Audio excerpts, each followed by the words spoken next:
Now I want to talk about Sub-Zero's back 1-2 string. A lot of people have said to me, why don't you use Sub-Zero's back 1-2 string more to the clones? You know, it jails off a jumping punch, you have an overhead in there, you can put the clone up, yada yada yada. The reason is because it's too interruptible. A lot of to say you're going to fight a character like Cabal, Raiden, Johnny Cage, a lot of these matches that Sub-Zero fights commonly, to say you are going to commonly be in a situation where the opponent has absolutely no meter to do something about it is not a common scenario.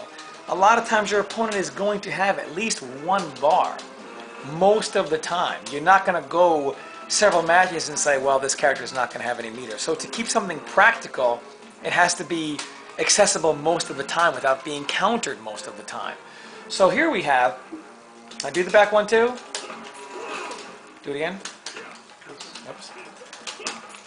So Raiden can do it again. I can't down one it, do it again. I can't regular Superman it.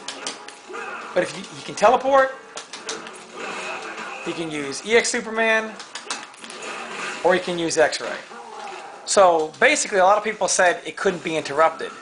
What they were probably trying down one, or like a 8-frame attack, which is actually, the Superman's a 10-frame attack now, but probably like 8-frame attack, like a shadow kick or something like that.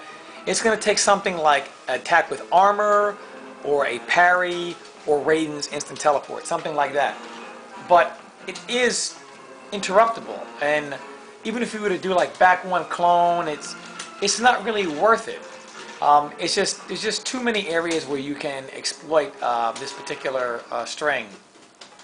So if you were, let's say hypothetically speaking, in a match against a Johnny Cage player, you wouldn't want to go ahead and do back 1-2 here if he has meter, because he's just going to go ahead and blow you up with EX Nut Punch. You know, Jax player, you know, Jax, it's very difficult to commonly catch Jax with no meter most of the time, and he's going to go ahead and use his armor or whatever.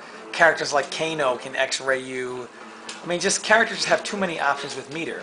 The goal of Sub-Zero is you want to keep your setups very practical. In other words, like even most characters that have armor, like take a Jax, you know, you do 2-2-4 clone, there's no way he can get through that. Even if he breaks the clone, you can still duck, or definitely block his EX dash punch, his EX overhead smash is not going to make contact with you because you're far away. Johnny Cage can't EX nut punch. Characters have less options with the 2-2-4 stuff than they do off of the back 1-2 stuff, which is why I prefer to use 2-2-4. You have more options, better setups. It's just overall the opponent has to respect a lot more and look for a lot more, and they have less options to punish you or really, really hurt you.